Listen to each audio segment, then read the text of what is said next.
Olá.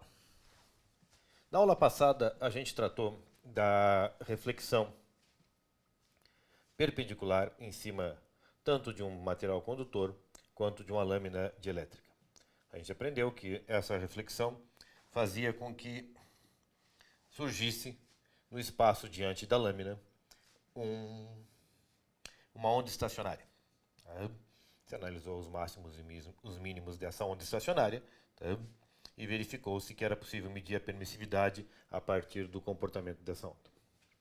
Na aula de hoje, nós vamos tratar da incidência perpendicular sobre material condutor perfeito, tá? E mostrar como essas equações se desenvolvem e o que acontece no espaço antes do próprio condutor, que é o que nos interessa.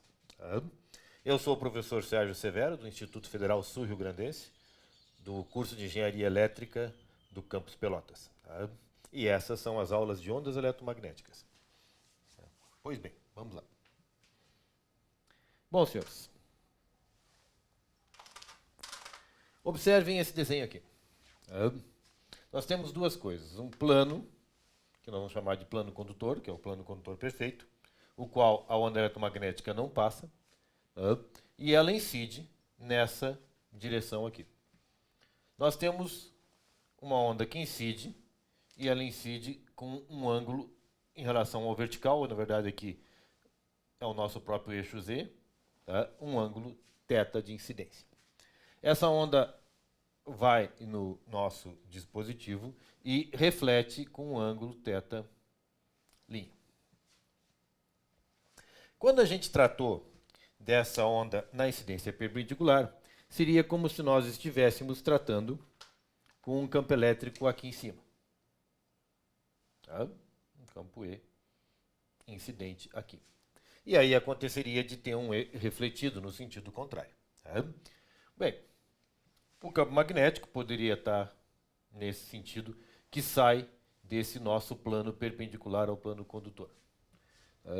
Mas na incidência perpendicular, tanto faz se E está assim ou se E está assim. Isso não faz a menor diferença, porque você sempre está perpendicular ao plano.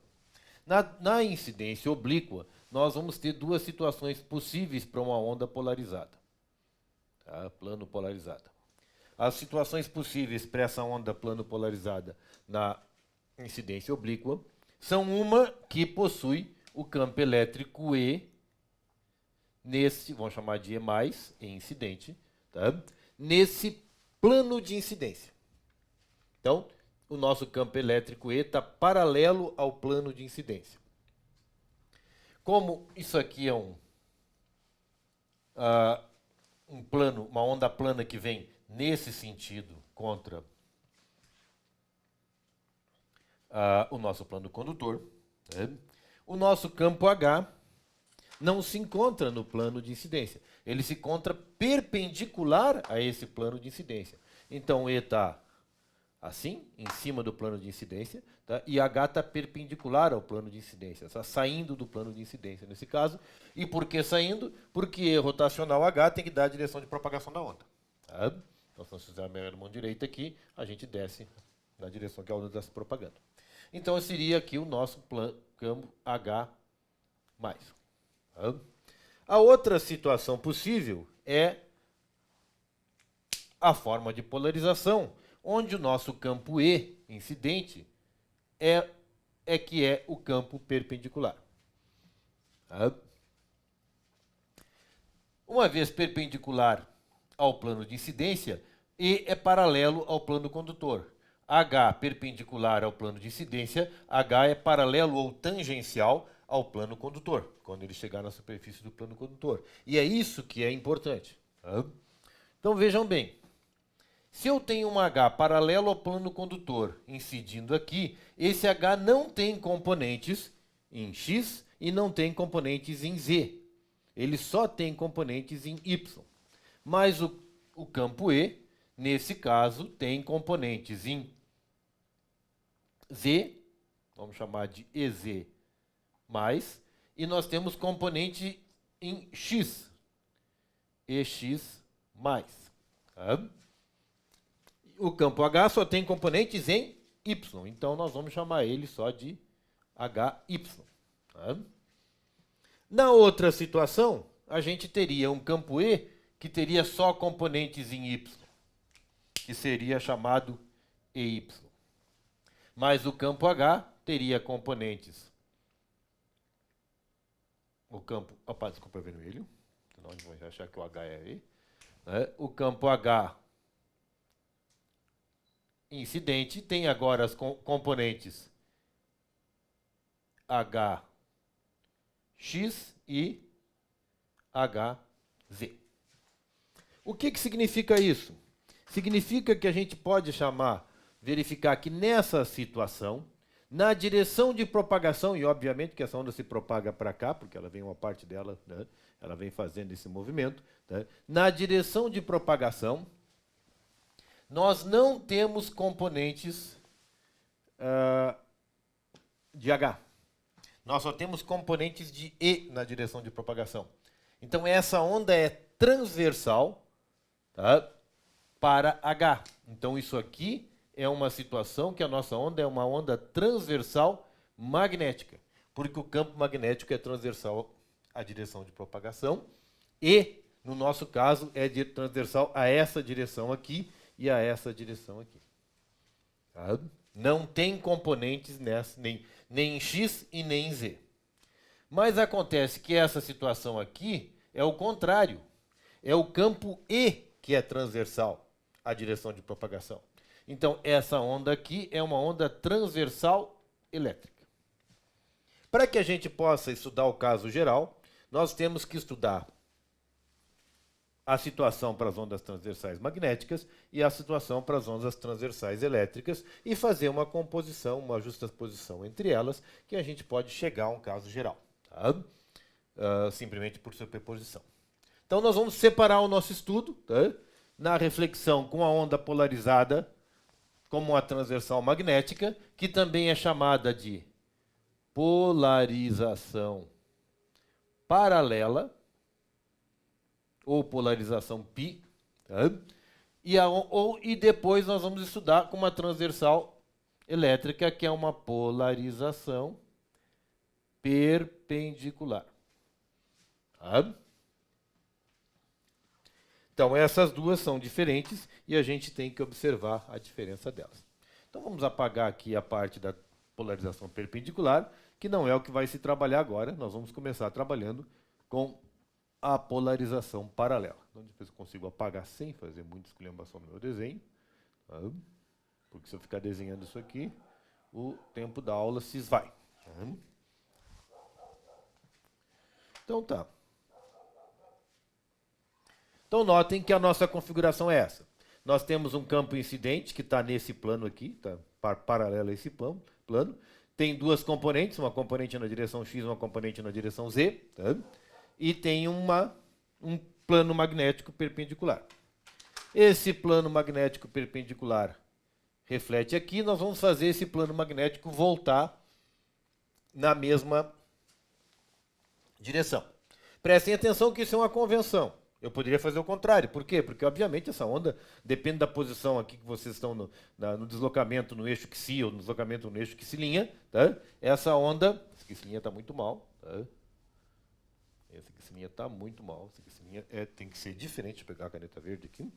Estava olhando meu desenho agora, vi que x'linha está aqui.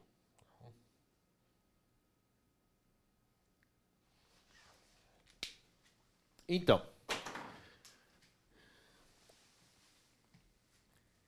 campo no plano, campo H. Chega aqui, eu posso escolher, que eu vou escolher uma posição onde o campo H está de novo perpendicular e para o lado de cá desse plano, tá? Ou para lá. Tá? Vocês vão achar na literatura vários autores, uns usam um lado, outros usam o outro. O importante é que os rotacionais da direção de propagação se mantenham consistentes e os sinais sejam observados na hora que a gente for fazer o equacionamento. Tá? Senão fica difícil de acertar. Então vamos fazer assim, ó. Refletiu aqui, H volta na mesma direção. HY. Só que agora não é incidente, agora é HY refletido, e nós vamos chamar o HY refletido de HY menos.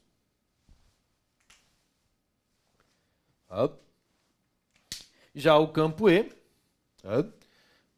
se o campo H está na direção para fora, E vetorial H tem que dar para nós a direção de propagação. Então o campo E tem que estar para cima, né, para E vetorial H dar a direção de propagação. Então o campo E é perpendicular à direção de propagação, está no nosso plano de incidência, então isso aqui é E menos. E menos tem, obviamente, a sua componente na direção X. Então isso aqui é E menos na direção X. E tem a sua componente na direção Z. Isso aqui é E menos na direção Z. Então essa é a nossa onda que volta.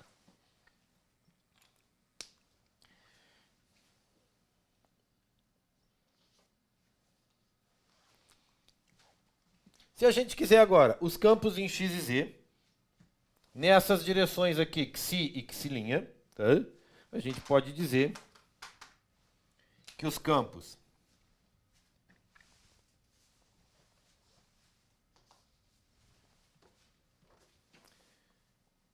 E de X e Z vão ser iguais a o E mais, E na menos J beta. Bom, nós vamos assumir que esse nosso meio seja sem perdas. Tá? Então, o nosso meio 1 aqui, o que está antes do condutor, é um meio sem perdas. Nós vamos fazer toda essa análise para meio sem perdas, que no fundo é a que mais interessa. Tá? Senão, fica bastante complexa e bem improdutiva. Tá? J beta xi mais E menos E na mais J beta x'inha. Obviamente, essa aqui é a nossa onda progressiva e essa aqui é a nossa onda regressiva.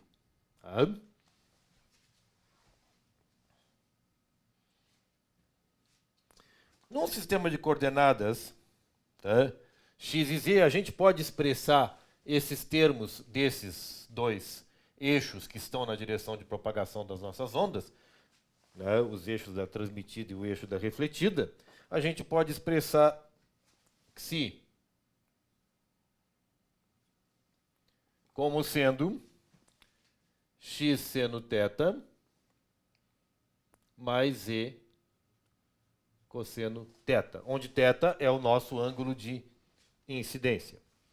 E x'inha como sendo menos x seno θ' mais e cosseno θ. Se a gente fizer isso aqui expressando desta maneira,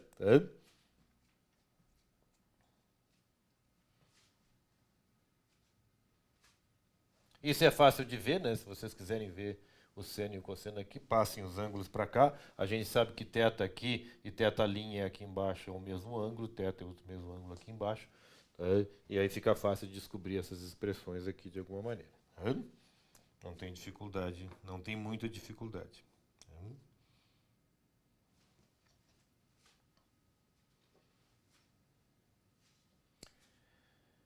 Então, isso aqui é o nosso ângulo incidente, isso aqui é o nosso ângulo incidente, isso aqui é o nossa onda incidente, essa aqui é a nossa onda refletida. Agora, se eu quiser apenas as componentes no campo que sejam as componentes tangenciais, apenas as componentes EX, a gente vai saber que EX mais vai ser, obviamente, Tá? E mais cosseno θ e na menos j beta psi. E o nosso EX menos vai ser E menos, é o nosso fazor no ponto inicial, cosseno θ' e na mais j beta psi'. Substituindo isso aqui pelos valores de xi e psi', a gente descobre então que E de x e z vai ser igual a E mais cosseno θ, E na menos j beta, x seno θ mais E cosseno θ. Mais E menos, vamos botar aqui embaixo, bem, tá? E menos E na mais j beta vezes menos x seno θ' mais E cosseno θ. Opa, cosseno com zero não. Ah, então essa aqui é a expressão que dá os nossos campos em qualquer ponto x e z. Tá?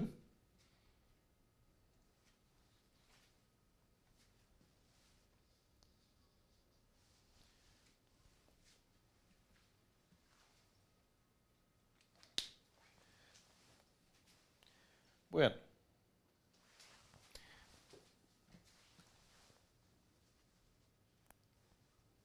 Ah, tome cuidado que tem um sinal errado aqui. Ó. Isso aqui não é mais. Isso aqui é menos. E por que é menos? Porque EX menos, EX menos está na direção contrária de EX mais. Então vocês têm que subtrair ele. Cuidado, isso são só... Quando vocês começam a estabelecer as convenções aqui, vocês têm que seguir elas, senão os sinais acabam ficando trocados. Tá? Bom, isso na direção x. Na direção z, a gente tem a mesma coisa. Tá? Xi e xi' é a mesma representação. Tá? E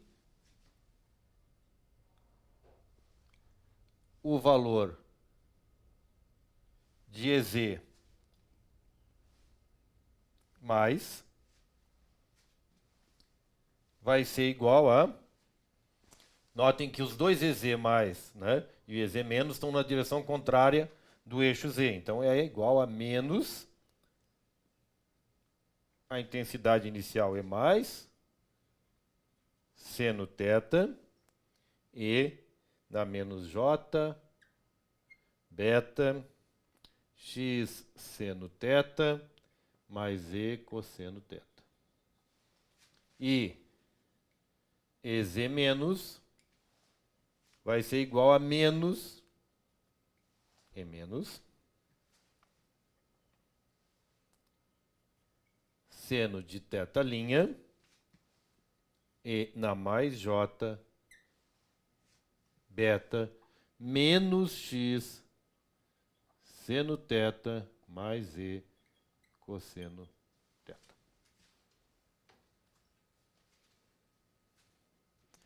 Agora, se a gente pegar esse aqui e subtrair desse aqui, a gente tem a mesma equação aqui para o campo total EZ. Tá? Cuidado, isso aqui era o nosso EX. Então, agora a gente tem o campo EZ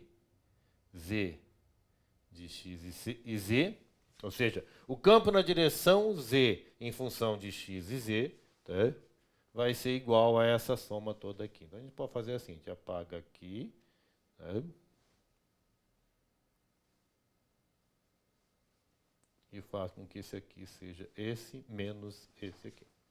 Tá? Porque os dois estão na direção que a gente disse. Então, é menos esse, menos esse. Então não precisa nem colocar aqui. Então isso aqui agora é EZ de x e z. Tá? Só simplifiquei, somei e separei os dois que estavam aqui. Então nós temos essas duas equações aqui, EX de x e z e EZ de x e z. Para os campos totais EX e para os campos totais na direção z. Tá? Tudo isso, tudo porque o nosso campo E tem duas componentes. Tá? Tem componente na direção x e tem componente na direção z. Já o campo H, para facilitar a nossa vida, tem uma componente só. Só o H em azul aqui. Só o H em vermelho mesmo. O nosso campo H, gente, y de x e z,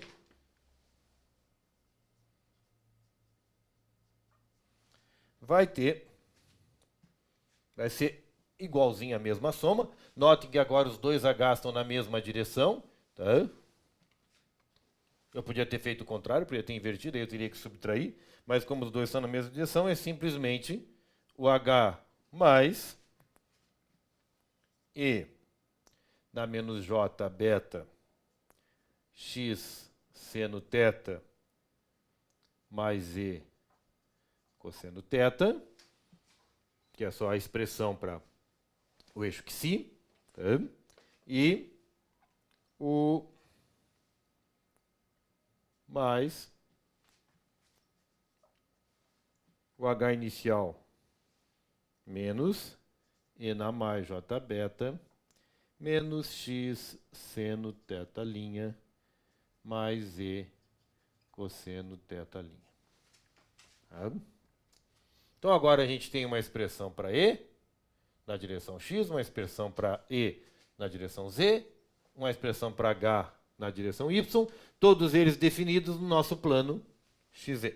Tá?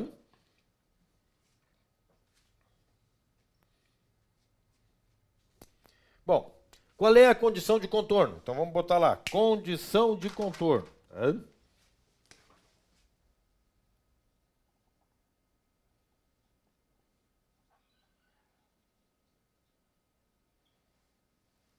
A condição de contorno que a gente tem é que os campos tangenciais em z igual a zero, tá? Então, os campos tangenciais em z igual a zero devem ser zero, certo?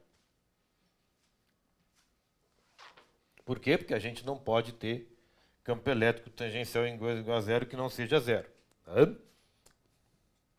Então isso dá, em z igual a zero, olha só o que acontece. Isso aqui vai a zero, isso aqui vai a zero, isto aqui vai a zero, isto aqui vai a zero, isto aqui vai a zero, isto aqui vai a zero. Tá? Se a gente zera tudo isso aqui, a gente descobre então que o EX de x e zero, para z igual a zero,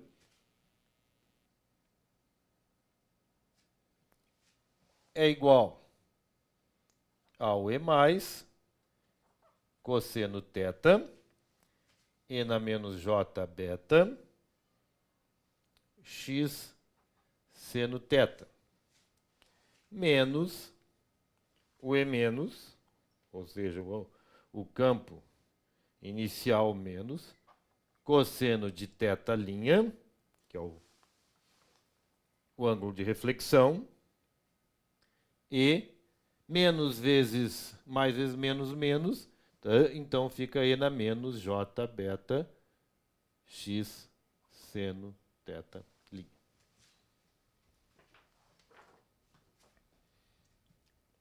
Bom, gente, isso aqui tudo tem que ser igual a zero. Por quê? Porque eu estou na minha condição de contorno e os campos tangenciais têm que ser igual a zero. Pelo menos os campos elétricos. Tá? Na verdade, essa é a condição. O campo elétrico tangencial tem que ser igual a zero. Ótimo, ele é para fazer isso igual a zero, tudo que nós temos que fazer é igualar esses dois termos. Então, esse termo menos passa para o lado positivo. Então, esse termo tem que ser igual a esse termo. Como é que a gente faz esses dois termos serem iguais? Relativamente simples. Vejam. O módulo disso aqui é igual a 1, a fase disso aqui é beta x seno θ. O módulo dessa parte aqui. O módulo dessa parte aqui também é 1, a fase disso aqui é beta x seno θ'. Se esses dois elementos não possuírem a mesma fase, isso aqui não é igual. É um número complexo de cada lado. Então, para que esses dois elementos possuam a mesma fase, tá? Obviamente,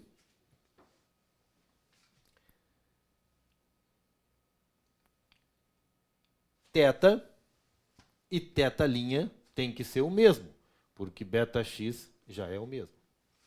Então, o seno de θ tem que ser igual a seno de θ'. E isso, por enquanto, só consegue acontecer se e só se θ for igual a θ'. Nós acabamos de descobrir que o ângulo de reflexão, coisa que a gente já sabe, mas do espelho assim, sabe da vida, né? Que o ângulo de reflexão é igual ao ângulo de incidência. Mas isso necessariamente não era no início do equacionamento. Sai das equações. Tá? Sai, na verdade, das condições de contorno que estão relacionadas com a equação de Maxwell, obviamente, porque é isso que está se resolvendo aqui, os campos eletromagnéticos. Tá?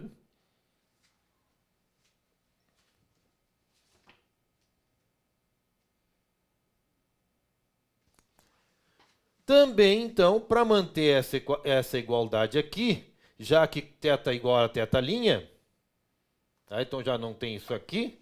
Para manter essa igualdade aqui, esses dois termos são iguais, a gente pode simplificar eles, obviamente. Tá?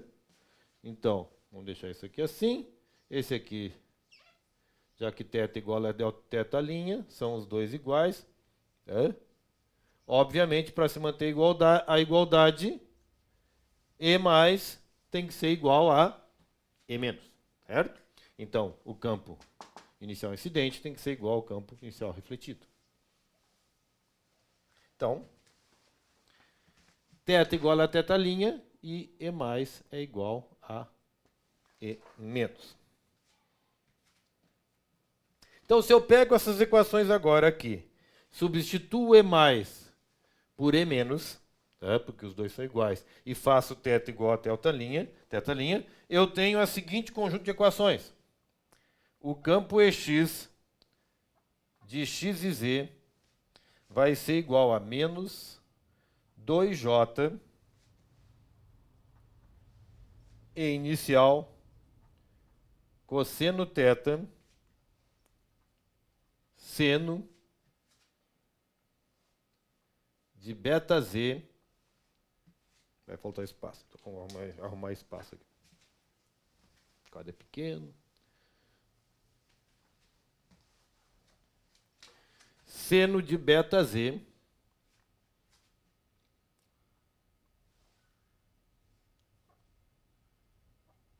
cosseno θ e na menos j beta x seno θ.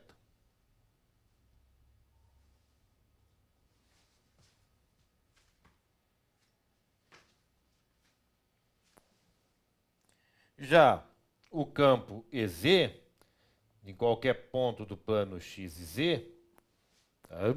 Vai ser igual a menos 2 e mais, não tem j, tá? Seno θ cosseno de beta z cosseno θ e na menos j beta x seno θ. E o campo H, por sua vez, HY só, não tem outra componente, de x e z, vai ser igual a 2e mais sobre eta. Por que a gente diz isso? Porque a gente sabe que H mais é igual a E mais sobre eta. Cosseno de beta z, cosseno θ, e na menos j beta x seno θ. Bom, gente, só olhando para essas equações, o que a gente enxerga é o seguinte, que obviamente isso aqui é um termo que nos mostra que todos esses campos são uma onda progressiva na direção x. Então, esses campos progridem, todos eles, na direção x. E esses outros termos aqui, que dependem só da posição z, não tem uma exponencial complexa associada, não tem o fator tempo aqui no meio, tá? Esses campos aqui são uma onda estacionária, todos eles representam um padrão de onda estacionário na direção z. Então, nós temos uma progressão dos campos na direção x, lembre-se que são os campos totais, né? E nós temos uma progressão, um padrão de onda estacionária nas direções z. Tá?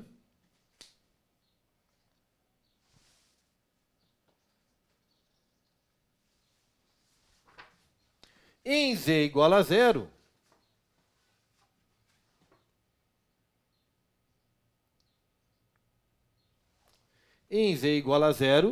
o seno de zero é zero. Se o seno de zero é zero, e x, o campo E na direção x em x zero é sempre zero. Então, E na direção x em x e zero é sempre nulo. O que significa? Que na superfície desse nosso condutor perfeito, realmente, em momento algum, a gente tem campo elétrico. Então não vai ter corrente infinita, que é a nossa preocupação, se a gente mantiver algum campo elétrico na superfície do condutor perfeito. Tá?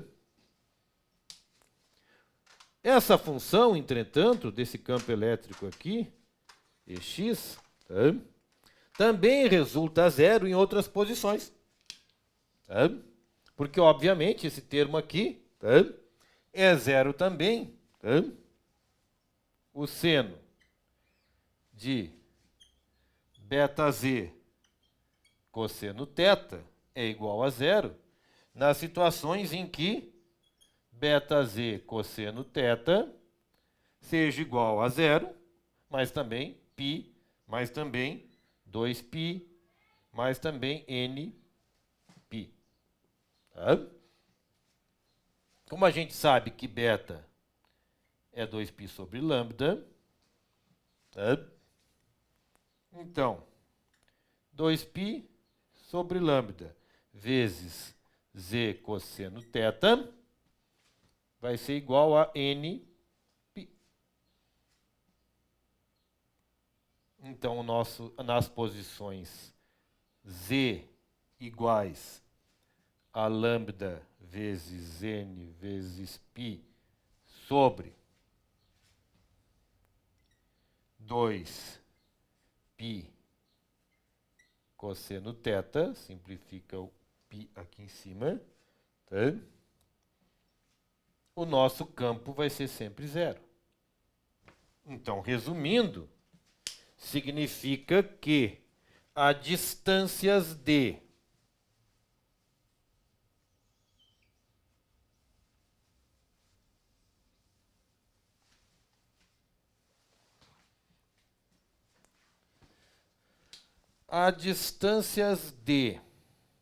iguais ao comprimento de onda dessa onda incidente inclinada aqui sobre 2 cosseno θ, a gente tem um campo igual a zero.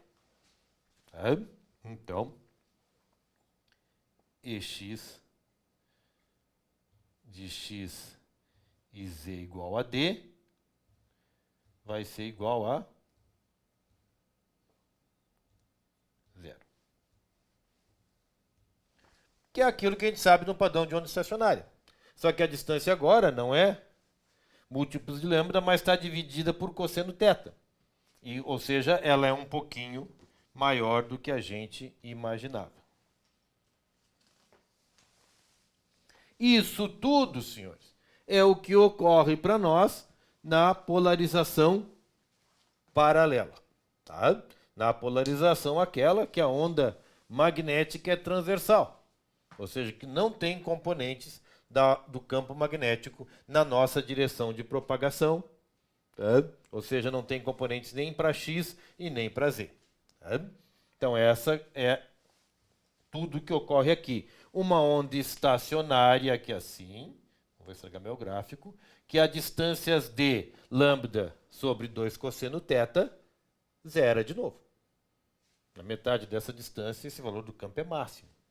Tá? Então, nós temos uma onda... O que é mais ou menos esperado, porque se vocês fizerem θ igual a 0, cosseno de 0 é 1, e d fica exatamente lambda sobre 2. Ah, faltou... Né? Faltou o NP aqui, mas o NP está aqui. Tá? Então, d fica lambda n sobre 2. Porque sai fora o cosseno θ. Então, isso aqui vai para 1. Tá? E fica exatamente o que nós esperávamos que ocorreria na incidência perpendicular, que vocês já conhecem. Tá? Então, ótimo. Isso aqui é tudo que ocorre para a nossa polarização TN. Vamos ver agora, tá? Embora nos estendendo um pouco mais, mas não tanto, o que acontece com a polarização perpendicular. Tá? Não a paralela, mas a perpendicular. Eu vou ser obrigado a apagar um pouco aqui.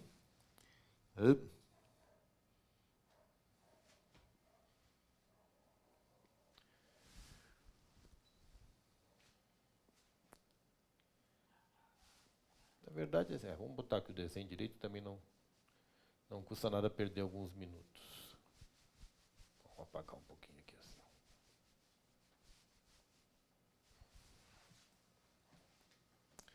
Então, agora nós temos a nossa... Vocês do verde.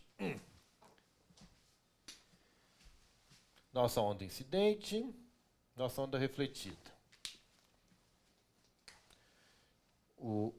Deixa eu Z tá aqui.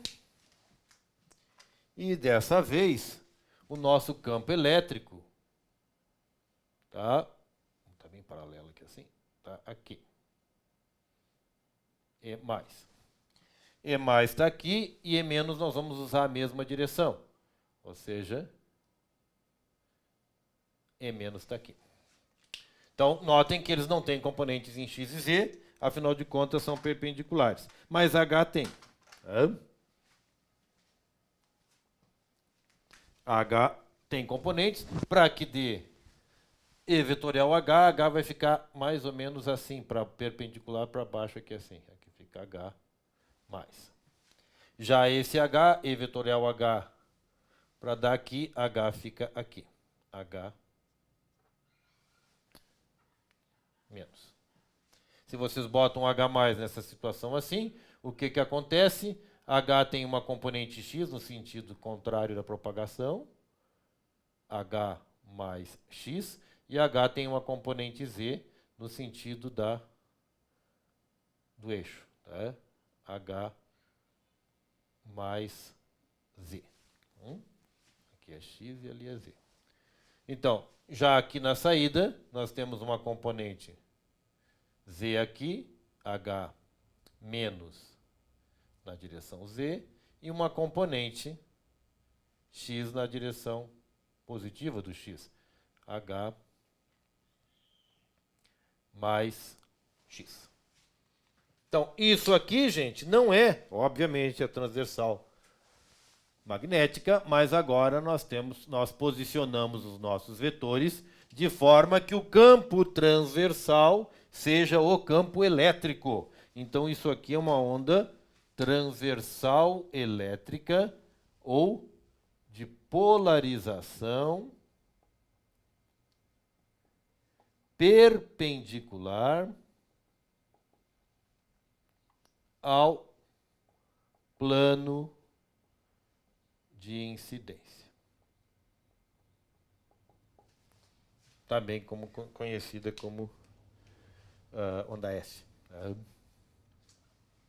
Então vamos apagar o o equacionamento, que esse equacionamento agora vai ser outro. Nós não vamos desenvolver tudo, vamos colocar só as equações de chegada, porque o procedimento é o mesmo.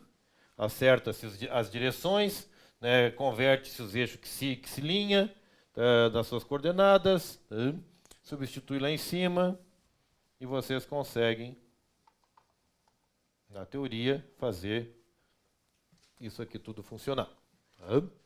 O plano de incidência está meio torto ali. Tá? Vou pegar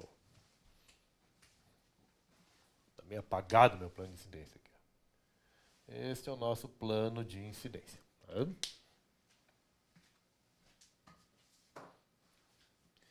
Pois bem. Então, se a gente pega isso aqui,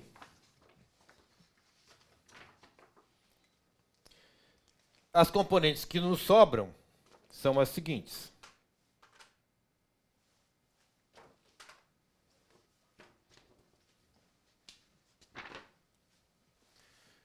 E só tem na direção y, tá? Então, EY de x e z é igual ao E mais E na menos J beta x seno θ mais Z cosseno θ.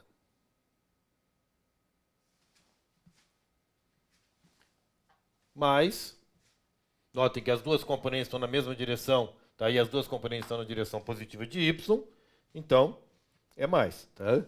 Mais o campo inicial da onda refletida, ou da onda refletida mesmo, tá? E na J beta, mais, né? Mais J beta, para não confundir com aquilo ali, tá? Menos x seno θ', mais E cosseno θ'. Tá? Pronto, isso é o campo E. Agora o campo H, esse tem duas componentes, na direção x, em qualquer ponto x e z, vai ser igual a menos E mais sobre eta. Tá? Ou seja, por quê? Porque o H incidente, o H mais, tá na direção contrária ao eixo x. Vezes o cosseno θ. Que obviamente nós estamos pegando na componente dele. Tá? E na menos J beta x seno θ mais E cosseno θ. Mais, vamos botar aqui embaixo um pouquinho para não ficar muito amontoado. Mais E menos, por quê? Porque o nosso, né, H menos está na direção da progressão do x. Então é mais, tá, E menos sobre eta cosseno θ' E na J beta menos x seno θ mais E cosseno, θ'. Tá? E o HZ, o campo H na direção Z, em qualquer ponto x e z, vai ser igual a E mais sobre eta, porque HZ está na direção do Z, correta, positiva, seno θ, obviamente por causa da componente dele, e na menos J beta x seno θ mais E cosseno θ. Mais E menos sobre eta. Por quê? Porque o HZ também está na mesma direção. Tá? E menos sobre eta, seno de θ', E na J beta positivo, menos x seno θ' mais E cosseno θ'. Da mesma forma que a gente fez antes, tá? A nossa condição de contorno se aplica. Tá? Em Z igual a zero, tá? A gente tem um condutor perfeito. E E mais fica igual a menos E menos. E as equações finais, tá? Ou seja, θ igual a θ', para que a coisa funcione, e, obviamente, para que a igualdade se mantenha dos campos, tá? E mais igual a menos E menos. Tá? Se a gente substitui isso aqui tudo aqui em cima, faz o nosso Z igual a zero aqui, simplificando todos os Z's igual a zero. Tá? Esqueci nenhum? Não. Isso resulta para nós que o campo EY vai ser igual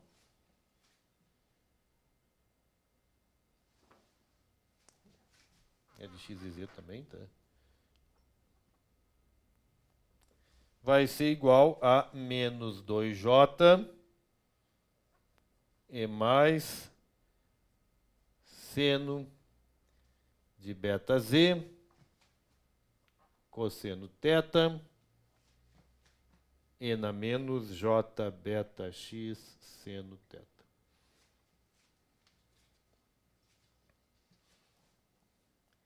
Hx de x e z vai ser igual a menos 2 em inicial de incidente sobre a impedância característica do nosso meio 1, cosseno θ, cosseno de beta z cosseno θ, e na menos j beta x seno θ. E, finalmente, o campo HZ nas posições x e z do nosso plano de incidência vai ser menos 2j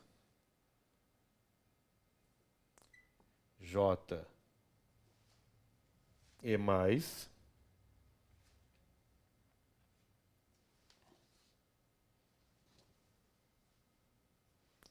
sobre eta seno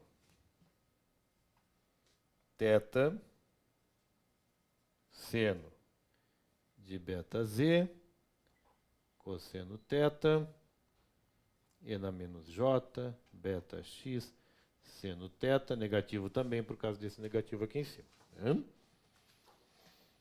De novo, para os campos transversais elétricos, novamente, o que se tem aqui é uma onda viajante em x. E o que se tem nesse lado aqui são expressões de padrão de onda estacionária em z. E da mesma forma,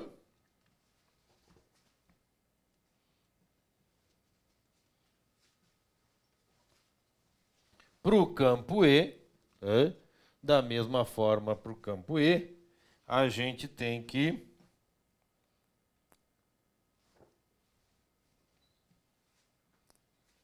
esse seno aqui vai ser zero em beta z cosseno θ igual a zero π, 2π e assim por diante. Com beta é 2π sobre lambda, a gente tem que D também é zero em, né, tá assim, a distâncias lambdas sobre 2 cosseno θ. Tá, e aqui também, né, influi que, bom, já escrevi que θ igual tem que ser igual a θ'. Importante também saber que nesses pontos aqui, obviamente, como aqui é um centro, o valor de H é máximo. Tá? Enquanto que o valor de H aqui é mínimo, é zero. Nesses pontos onde o E é mínimo, o valor de H é máximo. Tá?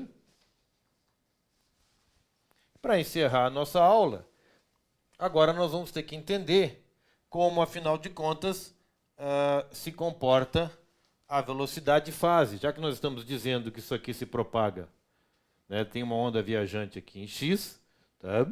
Nós temos que ver qual é a velocidade de fase dessa bendita onda viajante. Tá?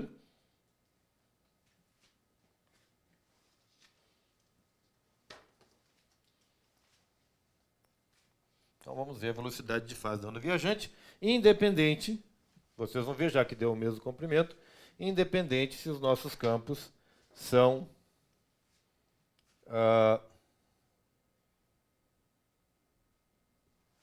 vamos pegar na direção que se, independente se os nossos campos são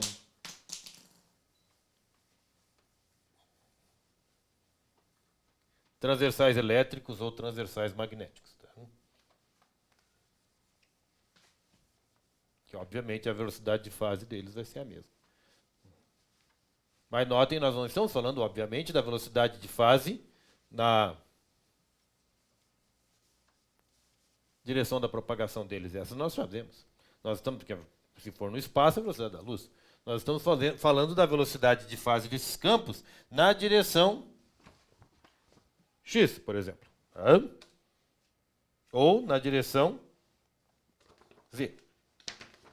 Então, o que nós podemos fazer para saber isso é expressar a nossa constante de fase. Né? A gente sabe que se uma onda viajante estiver aqui, essa onda viajante E de x e z vai ter uma expressão que é dada por E1 incidente, onde eu nomeio o E incidente só, E inicial, vamos chamar assim, E na menos J beta, vezes o quê? X seno θ, que é o que né? Nós estamos no eixo que x seno θ mais E cosseno θ. Nós podemos pegar e dizer que nós temos um número de onda, uma constante de fase beta x seno θ na direção x e uma constante de fase beta z cosseno θ na direção y. Então nós temos uma beta x que vai ser igual a uma beta 0, que é beta x, beta 0 seno θ. Ou seja, o valor de beta da velocidade inclinada. E temos uma beta z que vai ser igual a beta 0, né? Que é o valor de beta, no caso do espaço livre até pode ser, porque nós consideramos que esse meio para cima é espaço livre. Tá? Beta 0 cosseno θ. Se não for espaço livre, não tem problema, tiramos esse beta 0 e botamos de beta só. Que é o beta da nossa onda que está entrando de forma inclinada. Tá? Que é mais fácil. Ora, então tem uma velocidade de fase na direção x. E essa velocidade de fase na direção x é dado por ômega sobre beta x. Obviamente a frequência é a mesma. Tá? Que a frequência não muda. Então isso aqui simplesmente resulta em ômega sobre beta seno θ. Ora, mais ômega sobre beta é o quê? É a própria velocidade de fase da nossa onda. Nós vamos chamar simplesmente de Vp. Então é a velocidade de fase da nossa onda na direção xi sobre seno θ. A mesma coisa vai acontecer em z. A velocidade de fase em z é ômega sobre beta na direção z, que vai ser ômega sobre beta cosseno θ. O que dá a velocidade de fase sobre cosseno θ, do ângulo de incidência. Surpreendentemente, se a velocidade de fase for no vácuo, vai ser igual à velocidade da luz. Esse número aqui é menor do que 1. O que resulta que essas duas velocidades são maiores que a velocidade da luz. Mas isso é um absurdo, professor. Mas são. Por que que isso não é um absurdo? É simples. Um pequeno desenho a gente já vai enxergar. Lembre, vocês têm uma frente de onda se propagando. Essa frente de onda se propaga em direção ao condutor perfeito de vocês que está aqui. Então vamos lá, vou desenhar a frente de onda se propagando em verde, né, que as nossas ondas são verdes. Tá? Então ela vem vindo assim, ó, em direção ao condutor. Observem o seguinte, que aqui, vou pegar meu... Aqui a gente tem o nosso eixo coordenado Z. E a nossa onda que vem nessa direção aqui. Ora, ela percorre essa distância aqui, daqui até aqui, no mesmo tempo. Vou botar aqui daqui até aqui assim, né? Essa distância D é percorrida no mesmo intervalo de tempo que essa distância aqui é percorrida. Que vamos chamar de D na direção X, que obviamente é maior do que D. E essa distância aqui, na direção Z, D na direção Z, também é maior do que D.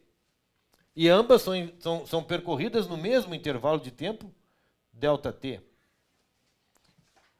Claro que essa distância vai ser percorrida, né? Essa distância é percorrida numa velocidade maior. Só que não tem energia nenhuma se propagando, gente. A energia vem nesse sentido. O que a gente tem é só uma interface fictícia, aqui, ó, a interface não é fictícia, mas tem um ponto fictício aqui que se desloca, mas não desloca energia nenhuma.